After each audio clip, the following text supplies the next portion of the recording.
Buenas noches para todos. Buenas noches.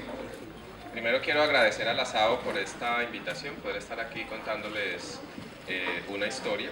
Y quería contarles un poco acerca de qué es lo que les voy a decir esta noche, y es tratar de contar un experimento que hicimos que nos daría algunos indicios de qué pasa con la memoria de las aves en el largo plazo, si esa capacidad que tendrían de recordar un evento, en este caso un evento de playback, y por otro hablar un poco de los playback, que los usamos mucho.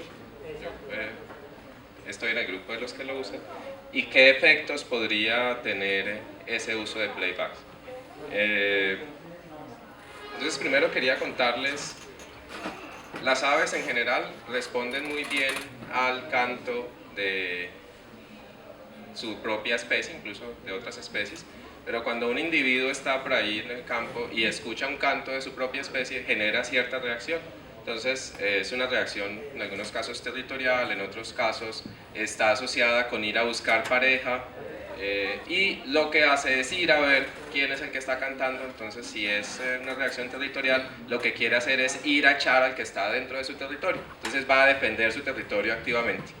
Nosotros, los observadores de aves y los humanos en general, nos aprovechamos de esta situación y con cantos de aves lo que hacemos es reproducirlos para lograr ver las aves, porque se van a acercar a la fuente de sonido que tenemos en ese momento. Entonces yo les traje unos ejemplos, yo me imagino que muchos los conocen. Aquí tenemos al cucarachero paisa, y hay un sitio en San Jerónimo, si no estoy mal, donde llegamos y colocamos el playback. ¿Ahí escuchan más o menos bien? Entonces ponemos el playback y el amigo cucarachero paisa sale y nos da la bienvenida y todos lo observamos y somos felices. Tengo incluso aquí un estudiante que el fin de semana pasada estuvo practicando mucho el silbido y no sé qué efecto le dio. Respondió el silbido, entonces silbándole, él practicó mucho, varios días, estuvo 10 días practicando a ver si respondía. Entonces me imagino que al final logró que viniera el cucarachero paisa en una localidad distinta a esta de San Jerónimo, que es bien interesante, y después de pronto les podemos contar esa historia. Y tengo otro ejemplo también bien interesante. Aquí tenemos a la mirmesisa, y es también una especie que responde muy bien al playback. Y aquí también tengo un estudiante, está Sergio. Sergio silba muy bien. Sergio, ¿cómo es la mirmesisa? Bueno, dale, Sergio. Sergio se lo sabe muy bien y me sorprendió en una salida que tuvimos en el Chocó, y se puso a silbarle la mirmesisa y la mirmesisa llegó. Entonces, esos son dos ejemplos muy sencillos de cómo aprovechamos esta característica innata de las aves de responder a los cantos de su propia especie, y lo hacemos para observarlas. Entonces, básicamente nos aprovechamos de una condición natural. Y una cosa que es también muy interesante, aquí les tengo otro ejemplito.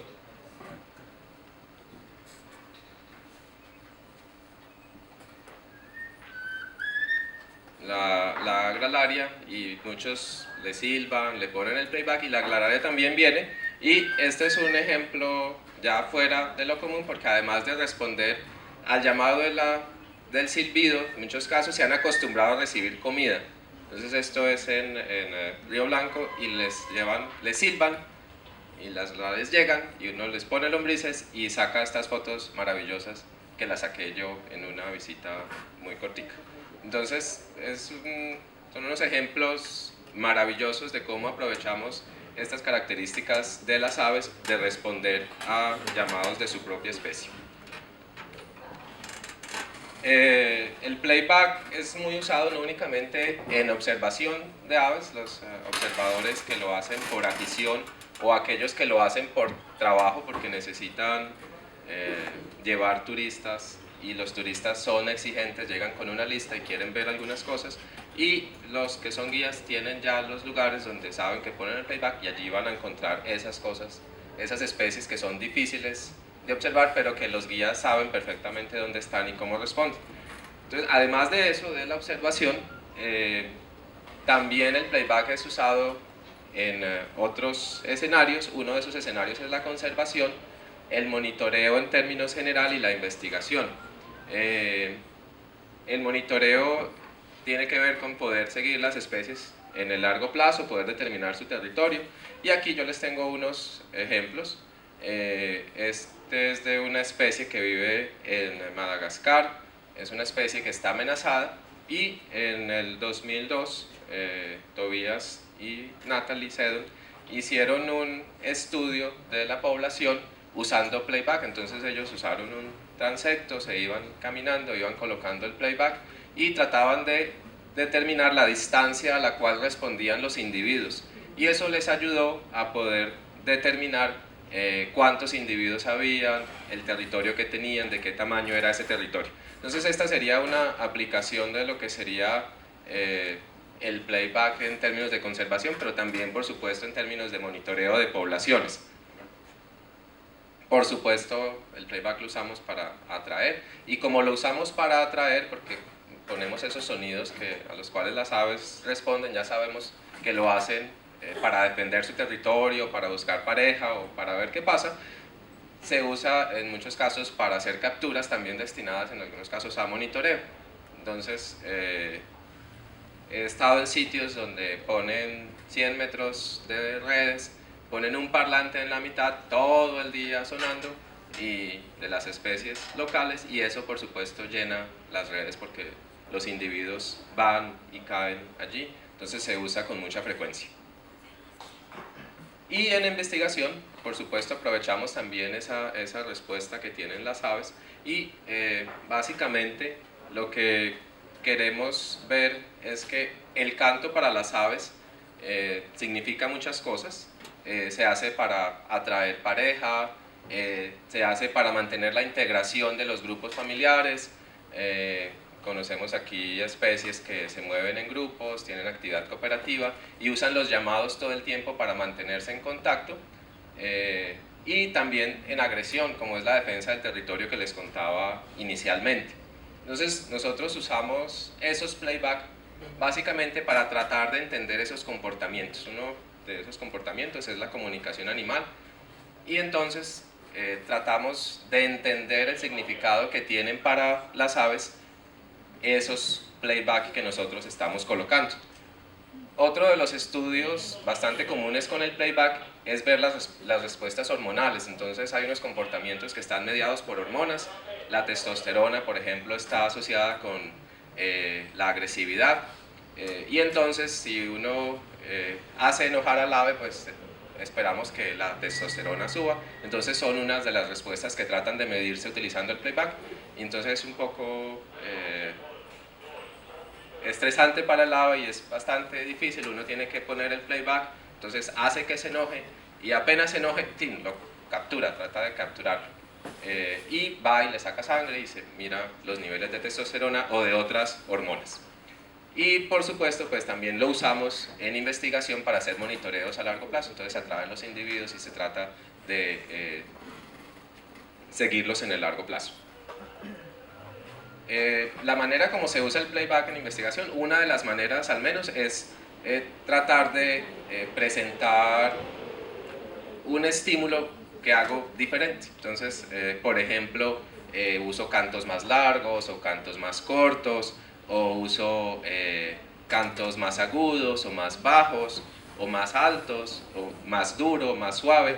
Y eso básicamente porque el investigador tiene la idea o la concepción de que ese atributo, la frecuencia, qué tan duro canta, puede tener un significado para el ave. Entonces lo que uno espera es básicamente que si yo pongo los dos estímulos voy a tener una respuesta diferencial de los individuos.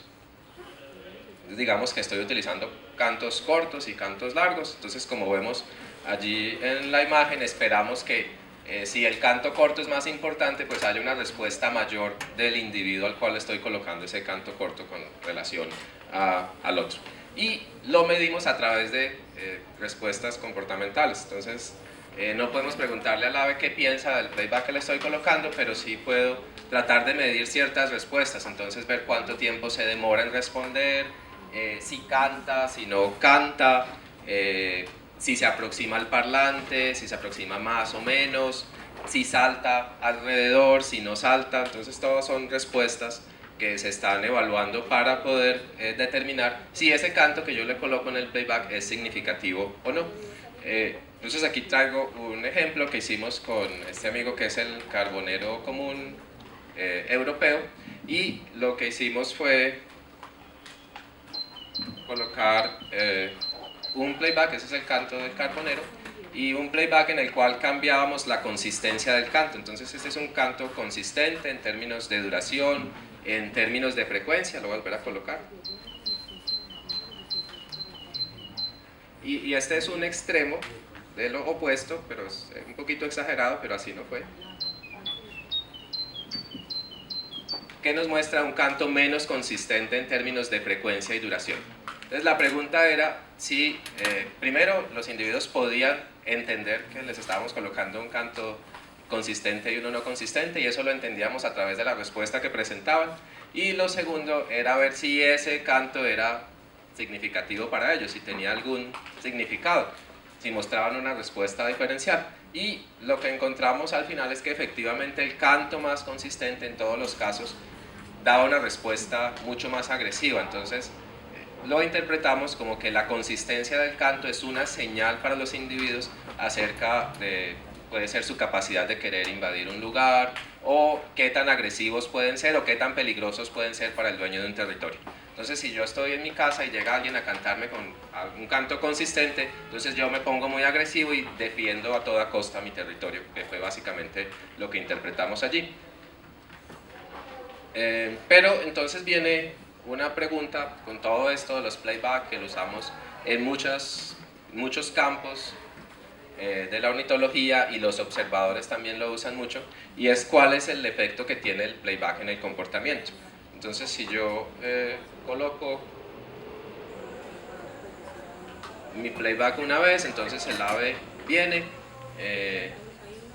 y canta, y espero un rato y vuelvo y lo coloco, y vuelvo y lo coloco. Entonces, ¿qué pasa con el comportamiento normal del ave? Que finalmente las aves no son tontas, o no tan tontas como algunos creen, y ellos, ¿qué van a hacer cuando escuchan el playback? Ellos dicen, hay un intruso en mi territorio, yo tengo que ir, y salen, y cantan, y se mueven, y llegan, ¿y a quién encuentran? Los encuentran a nosotros. Entonces ellos se van, y vuelve el playback, y entonces ellos dicen, hay otra vez un intruso en mi territorio, y van y vuelven, ¿y a quién encuentran? Nos encuentran otra vez a nosotros. Entonces, como que van cayendo en cuenta de que algo raro está pasando, y entonces es lo que conocemos como la habituación. Y eso es que se dan cuenta de que efectivamente no hay ningún intruso, sino que el intruso es uno. Y